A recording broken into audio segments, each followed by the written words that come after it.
Nipah virus ബാധയാൽ മരണപ്പെട്ട Kozhikode nurse ലിനിയുടെ ആഗ്രഹം സഫലമാക്കാൻ ഒരുങ്ങി ഭർത്താവ്. ബഹ്റൈനിൽ ജോലി നോക്കുകയായിരുന്നു ഭർത്താവ് സജീഷ്. ഭാര്യ മരിച്ചതോടെ തനിച്ചായ മക്കളെ നോക്കാൻ പ്രവാസ ജീവിതം അവസാനിപ്പിക്കുകയാണ് ഈ യുവാവ്. ഭാര്യ ആശുപത്രിയിൽ വെന്റിലേറ്ററിലാണെന്ന് അറിഞ്ഞതോടെയാണ് ഭർത്താവ് പ്രിയപ്പെട്ടവളെ കാണാനെത്തിയത്. എന്നാൽ ഒരു നോക്ക് കാണാൻ മാത്രമേ സാധിച്ചുള്ളൂ. പിന്നീട് അവളെ മരണം കവർന്നെടുത്തു. മരിക്കുമെന്നുറപ്പായപ്പോൾ ഭർത്താവിന് അവൾ കത്തെഴുതിയിരുന്നു. വികാരനിർഭരമായ ആ കത്ത് സൈബർ ലോകത്ത് വൈറലായി മാറിയിരിക്കുകയാണ്. പറക്കമുറ്റാത്ത 2 പിഞ്ചുമക്കളാണ് ലിനിക്കും സജീഷിനുമുള്ളത്. അവരെ തനിച്ചാക്കരുതെന്ന് വ്യക്തമാക്കിക്കൊണ്ടാണ് ലിനി ഭർത്താവിന് കുറിപ്പെഴുതി വെച്ചത്. പ്രിയതമയുടെ ആഗ്രഹം പോലെ പറക്കമുറ്റാത്ത മക്കൾക്കു വേണ്ടി പ്രവാസ ജീവിതം അവസാനിപ്പിക്കാൻ ഒരുങ്ങുകയാണ് സജീഷ്. കരളലിയിപ്പിക്കുന്നതായിരുന്നു ലിനി എഴുതിയ കത്തിലെ വാചകങ്ങൾ. ഏറ്റവും പ്രിയപ്പെട്ട മക്കൾക്ക് അമ്മയെ ഒരു നോക്ക് കാണാൻ പോലും സാധിച്ചില്ല. അമ്മ ജോലി കഴിഞ്ഞു വരുമെന്ന പ്രതീക്ഷയിൽ കാത്തിരിക്കുകയാണ് 5 വയസ്സുകാരൻ റിതലും 2 വയസ്സുകാരൻ സിദ്ധാർത്ഥും. മരിക്കും മുൻപ് ലിനി എഴുതിയ കത്തിലെ നൊമ്പരപ്പെടുത്തുന്ന വാചകങ്ങൾ ഇങ്ങനെയായിരുന്നു: സജീഷ് ഏട്ടാ, I am almost on the way. നിങ്ങളെ കാണാൻ പറ്റുമെന്ന് തോന്നുന്നില്ല. നമ്മുടെ മക്കളെ നന്നായി നോക്കണേ. പാവം കുഞ്ഞു, അവനെ ഒന്ന് ഗൾഫിൽ കൊണ്ടുപോകണം. നമ്മുടെ അച്ഛനെ പോലെ തനിച്ചാവരുത് please. With lots of love, ഉമ്മ. ഭാര്യയുടെ ആഗ്രഹം പോലെ ഇനിയുള്ള കാലം മക്കൾക്ക് വേണ്ടി ജീവിക്കാനാണ് സജീഷിന്റെ തീരുമാനം. പനി മൂർച്ഛിച്ച് കിടപ്പിലാകും മുൻപ് ഭാര്യ തന്നെ വിളിച്ച് സംസാരിച്ച വിവരവും സജീഷ് മാധ്യമങ്ങളോട് പങ്കുവച്ചു. കിടപ്പിലാകും മുൻപ് ചെറിയ പനിയുണ്ടായിട്ടും അത് കണക്കിലെടുക്കാതെ ലിനി ജോലിക്ക് പോയെന്നും ഭർത്താവ് വ്യക്തമാക്കി. ഈ പറക്കമുറ്റാത്ത കുഞ്ഞുങ്ങളെ തനിച്ചാക്കി താൻ ഇനി എങ്ങനെ വിദേശത്ത് കഴിയുമെന്നും സജീഷ് വേദനയോടെ ചോദിക്കുന്നു.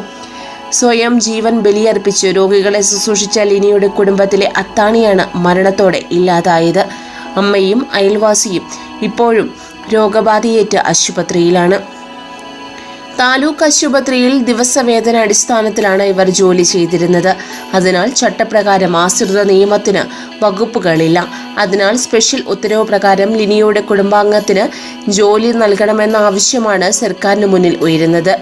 ലിനി മരിച്ച ശേഷവും കുടുംബാംഗങ്ങളെ വിളിക്കാൻ ആരോഗ്യമന്ത്രി കെ ശൈലജ തയ്യാറായില്ലെന്ന ആരോപണവും നാട്ടുകാർ ഉന്നയിക്കുന്നുണ്ട്.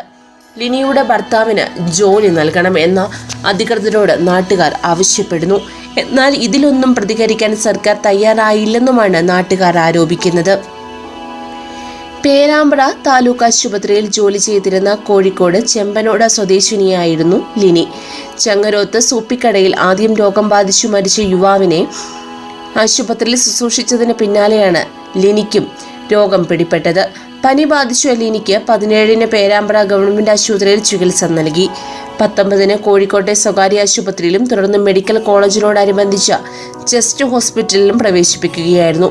ചെസ്റ്റ് ഹോസ്പിറ്റലിലെ ICUവിൽ ചികിത്സയിലായിരുന്ന ലിനി തിങ്കളാഴ്ച പുലർച്ചെയാണ് മരിച്ചത്. വൈറസ് പടരാതിരിക്കാനുള്ള മുൻകരുതലിന്റെ ഭാഗമായി ആരോഗ്യ വകുപ്പിന്റെ നിർദ്ദേശപ്രകാരം ബന്ധുക്കളുടെ അനുമതിയോടെ ലിനിയുടെ മൃതദേഹം വീട്ടിലേക്ക് കൊണ്ടുപോകാതെ കോഴിക്കോട്ടെ വൈദ്യുതി ശ്മശാനത്തിൽ സംസ്കരിക്കുകയായിരുന്നു. ചെമ്പനോട് പരേതനായ നാണുവിന്റെയും രാധയുടെയും മകളാണ് ലിനി. ആശുപത്രിയിൽ പ്രവേശിപ്പിച്ചതു മുതൽ വെന്റിലേറ്ററിലായിരുന്നതിനാൽ 2 പിഞ്ചു കുഞ്ഞുങ്ങൾക്ക് പോലും അമ്മയെ ഒരു നോക്ക് കാണാൻ കഴിഞ്ഞില്ല. കേരളം ഭയപ്പാടോടെ കാണുന്ന രോഗത്തെ ചെറുത്തു തോൽപ്പിക്കാൻ ആയിരക്കണക്കിന് ആരോഗ്യ പ്രവർത്തകർ ഇത്തരത്തിൽ അഹോരാത്രം യജ്ഞത്തിലാണ്. സ്വകാര്യ സർക്കാർ സംവിധാനം എന്ന വേർതിരിവില്ലാതെ എല്ലാവരും ഓരോ ജീവനും രക്ഷിക്കാൻ തങ്ങളാൽ കഴിയുന്നതെല്ലാം ചെയ്യുന്നു. ഇതിനിടെയാണ് ലിനിയെ രോഗം കീഴ്പ്പെടുത്തുന്നതും അവർ മരിക്കുന്നതും.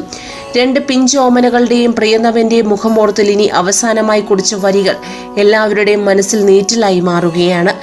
5 വയസ്സുകാരൻ ഋതുലിനും കുഞ്ഞനുജൻ 2 വയസ്സുകാരൻ സിദ്ധാർത്ഥനും ഇപ്പോഴും അറിയില്ല അമ്മ തിരിച്ചു വരാത്ത ലോകത്തേക്ക് പോയെന്ന്. പ്രിയതമയുടെ സ്ഥിതി അറിഞ്ഞാണ് ലിനിയുടെ ഭർത്താവ് സജീഷ് ഗൾഫിൽ നിന്നും എത്തിയത്.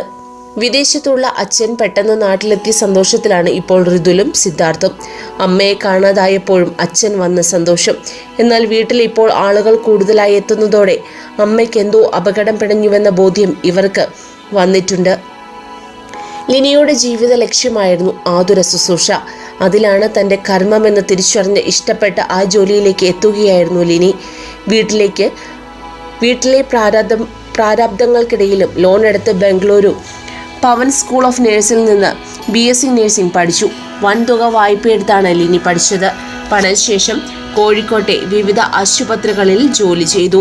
കണ്ണൂർ കൊയിലി ആശുപത്രിയിലും അവർ ജോലി ചെയ്തിരുന്നു. സ്വകാര്യ ആശുപത്രികളിലെ തുച്ഛമായ ശമ്പളം പഠിക്കാനായി എടുത്ത ലോൺ പോലും തിരിച്ചടയ്ക്കാൻ കഴിയാത്ത സ്ഥിതിയിലേക്ക് കാര്യങ്ങൾ എത്തിച്ചു.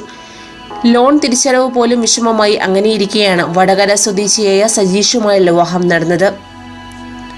ഇതിനിടെ ദേശീയ ഗ്രാമീണ ആരോഗ്യ ദൗത്യം പദ്ധതി പ്രകാരം ദിവസവേതനത്തിന് പേരാമ്പ്ര താലൂക്ക് ആശുപത്രിയിൽ ജോലി ലഭിച്ചതോടെ കടങ്ങൾ വീട്ടാമെന്ന പ്രതീക്ഷയിലായി കുടുംബം. ദിവസവേതനത്തിനുള്ള ജോലിയായിരുന്നു എങ്കിലും സ്വന്തം കാര്യം മാറ്റിവെച്ച് ഇഷ്ടപ്പെട്ട് നേടിയ തൊഴിലിൽ ആനന്ദം കണ്ടു ലിനി. നാട്ടുകാർക്കും ബന്ധുക്കൾക്കും ആശുപത്രിയിൽ എത്തുന്നവർക്കുമെല്ലാം മനസ്സിൽ ഇടം പിടിച്ച മാലാഖിയായി ലിനി. രോഗി പരിചരണത്തിൽ ഏറെ ശ്രദ്ധിച്ചിരുന്ന ലിനി അങ്ങനെ ആശുപത്രിയിലെ ഇഷ്ട നേഴ്സായി മാറി. പക്ഷേ ഒടുവിൽ ആ ആത്മാർത്ഥ സേവനത്തിന് ലഭിച്ച വിധി വേറൊന്നായിരുന്നു. സ്വന്തം ജീവൻ തന്നെയായിരുന്നു അതിൻ്റെ വില. ബഹറിൽ അക്കൗണ്ടന്റാണ് സജീഷ്. ലിനി രോഗക്കിടക്കയിലാണെന്നറിഞ്ഞ് സജീഷ് പറന്നെത്തുമ്പോഴേക്കും പ്രിയതമയുടെ കൈപിടിക്കാൻ പോലും ആകാത്ത അകലത്തായിരുന്നു ലിനി. ഒടുവിൽ കൈവശം കിട്ടിയത് ആ കത്തു മാത്രം. പ്രിയപ്പെട്ടവളെ ദൂരെ നിന്ന് ഒരു നോക്ക് കാണാനേ കഴിഞ്ഞുള്ളൂ. രോഗം പകരുമെന്ന് ഡോക്ടർമാരും ആരോഗ്യ വിദഗ്ധരും പറഞ്ഞതോടെ പ്രിയതമയെ ഒന്ന് തൊടാൻ പോലും പറ്റാതെ സജീഷും മക്കളും കുടുംബവും നിസ്സഹായരായി. വെസ്ട്രിയിൽ ഇലക്ട്രിക് ശ്മശാനത്തിൽ ലിനി ഒടുവിൽ എരിഞ്ഞ് അടങ്ങുകയായിരുന്നു. കൂടുതൽ വാർത്തകൾക്കായി ഈ ചാനൽ സബ്സ്ക്രൈബ് ചെയ്യുക.